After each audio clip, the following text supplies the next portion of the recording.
Selamat pagi saudara sekalian dikasih dalam Tuhan.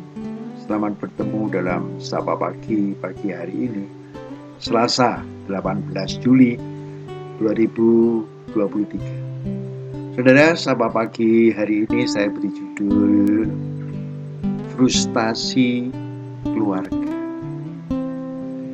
Sebelum kita masuk dalam menerima firman Tuhan, mari kita berdoa dulu. Terima kasih Tuhan sudah membangunkan kami dalam pagi hari ini, sehingga kami dapat mendengarkan dan menerima Sapa Pagi yang datangnya dari Tuhan. Berfirmanlah Tuhan, kami siap mendengarkan. Amin. Sapa Pagi hari ini, dasar firman Tuhan terambil dari Yeremia 18. Sebetulnya secara menyeluruh adalah 1 sampai dengan 17. Tetapi saya hanya mengambil 3 ayat, yaitu Yeremia 18 ayat 4 sampai dengan 6. Yang demikian: apabila bejana yang sedang dibuatnya dari tanah liat di tangannya itu rusak, maka tukang periuk itu mengerjakannya kembali, baik pada kembali menjadi bejana lain menurut apa yang baik pada pemandangannya. Kemudian datanglah firman Tuhan kepadaku, bunyinya, masakan aku tidak dapat bertindak kepada kamu seperti tukang periuk itu, hai kaum Israel? Dengarlah firman Tuhan. Sungguh, seperti tanah liat di tangan tukang periuk, demikian juga kamu di tanganku, kaum Israel. Demikian firman Tuhan yang kami sampaikan sebagai dasar Sapa Pagi. Ini adalah kisah nyata yang saya alami pada waktu itu, ya kira-kira 5 tahun yang lalu. Sepasang keluarga telepon kepada saya, Pak, saya mau ketemu dengan Pak Hadi. Oh Pak, silakan. Tapi di rumah saya ya Pak. Oh iya, baik. Saya ke rumahnya, dan dia mengungkapkan curhatnya kepada saya. Saya frustasi Pak, saya sudah putus asa menghadapi keluarga saya ini. Anak saya 2, yang 1 laki-laki, yang kedua perempuan. Tadinya kedua-duanya baik, anak-anak Tuhan. Benar-benar saya katakan anak-anak Tuhan. Tetapi pada anak saya yang pertama, pada usia yang sudah menginjak dewasa, dia mempunyai pandangan yang berbeda dengan pandangan-pandangan yang kami ajarkan kepadanya.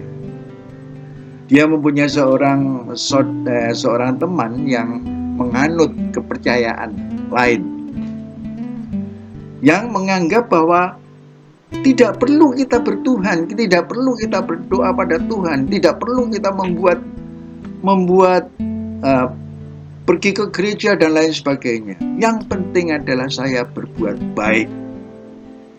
Maka dengan berbuat baik itu, maka saya akan bisa masuk surga.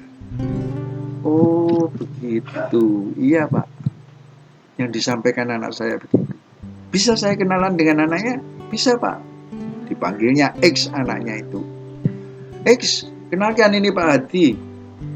Ini gurunya Papa dulu sewaktu di SMP. Oh ya Pak. Kamu sekolah di mana? Di sekolah di universitas ini Pak. Ambil jurusan ini. Semester berapa nih? Semester 1 Pak. Oh iya. Suatu waktu saya bisa ketemu dengan kamu? Bisa Pak. Bisa. Tolong diluangkan waktu ya kalau saya bisa bertemu di sini. Iya Pak. Gitu. Suatu ketika sebelum saya datang ke rumahnya, saya telepon X. X, saya mau ke rumah, bisa ketemu? Bisa Pak. Pertemuan yang pertama itu saya hanya mendengarkan ungkapannya, saya kepingin mendengarkan kamu tentang kehidupan. Oh iya Pak, kebodohan itu pokoknya kita berbuat baik. Jadi Tuhan, dia tidak mengatakan kita Tuhan, kita sudah akan diterima di surga. Berbuat baik, berbuat baik, berbuat baik. Pertemuan kedua juga begitu. Saya hanya mendengarkan apa yang ada di dalam hatinya disampaikan. Pertemuan ketiga tidak ketemu dia, ketemu orang tuanya. Orang tuanya mengatakan sudah putus asa Pak. Itu Pak Hadi sudah ketemu 2 kali tapi tidak berhasil.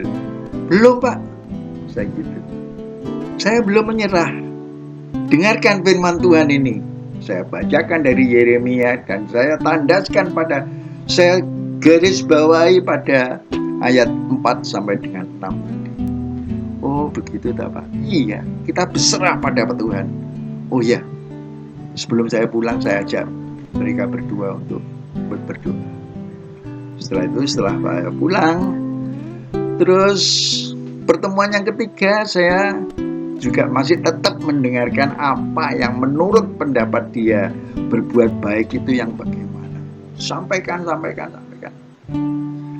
Oke, sekarang pertemuan yang keempat. Saya singkat saja pada pertemuan yang keempat. Saya tidak mendengar X. Pada pertemuan 3 kali saya sudah mendengarkan apa yang menjadi pedoman. Apa yang menjadi pandanganmu tentang kebaikan-kebaikan. Boleh sekarang saya menyampaikan apa yang menurut saya tentang pandanganmu berbuat baik tadi. Iya Pak, mau Pak. Oke, kalau mau dengarkan.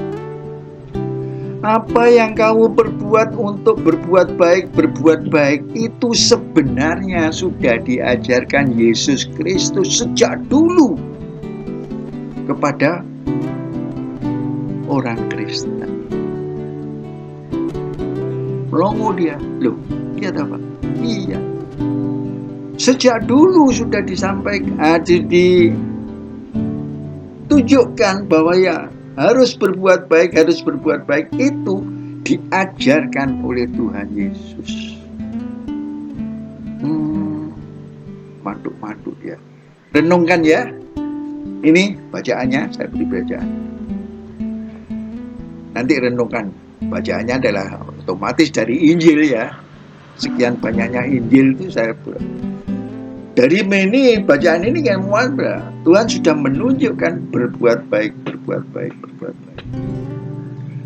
Pada pertemuan yang kelima, ya, bagaimana? Ya Pak, sudah sadar saya.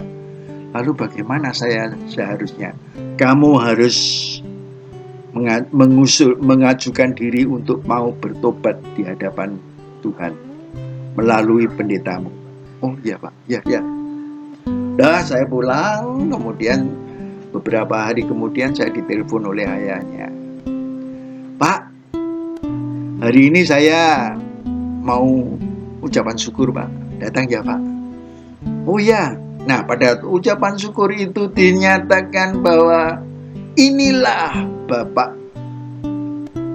yang telah melepaskan saya dari keputusasaan. Dan anaknya juga mengatakan inilah Pak Hadi yang sudah memberikan jalan kepada saya bagaimana saya mengikut Kristus kembali. Jadi pada dasarnya, jikalau kita menemui kesulitan keluarga atau memutus asa atas apa yang sudah kita lakukan, jangan berputus asa. Kita hadir pada Tuhan untuk menyerahkan pada Tuhan. Tuhan pasti menolong kita. Amin. Kita lakukan dalam kehidupan kita sehari-hari.